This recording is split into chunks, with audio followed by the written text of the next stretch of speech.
I think Earl is a real good boxer. I just think he boxes going forward.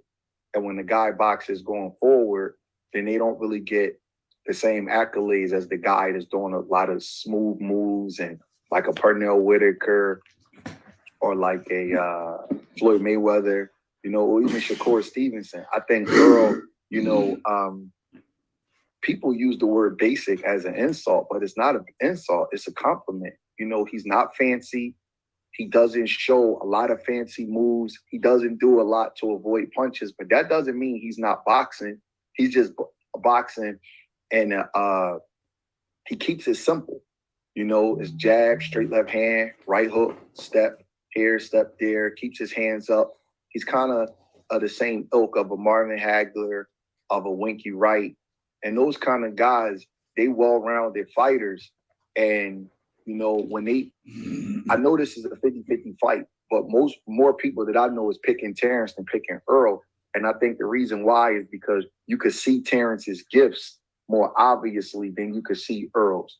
And again, I don't have a pick on the fight, but a lot of times the well-rounded fighter, he has to be put in with the dynamic fighter to get his full props as far as historically.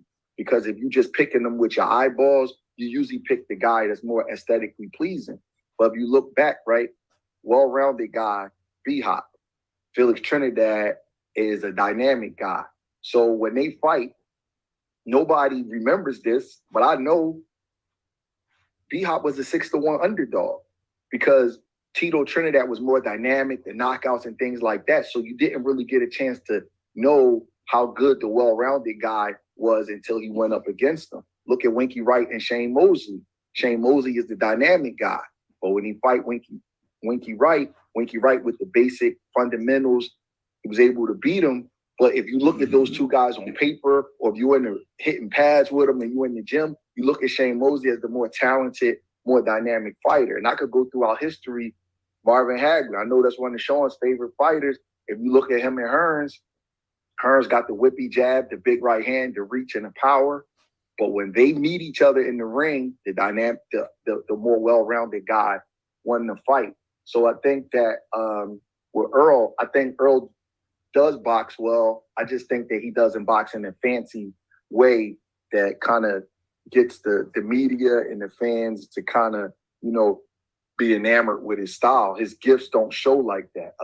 Verge got a well-rounded guy in Andre Ward. And, Ward didn't really get the props that a lot of gold medalists, got. He didn't start getting the props that he deserved till after the Super 6 because the things he does are so subtle and it's well-rounded, and it's not like the dynamics in one area where it's a big one-punch knockout or like give you the Roy Jones look or Tommy Hearns look. So those kind of guys, it takes them a little bit longer to get appreciated.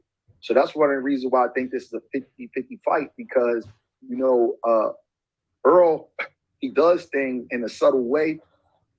Like, for example, the Mikey Garcia fight, Earl just basically jabbed Mikey Garcia and took a half a step back and just fought a conservative fight and literally won every round.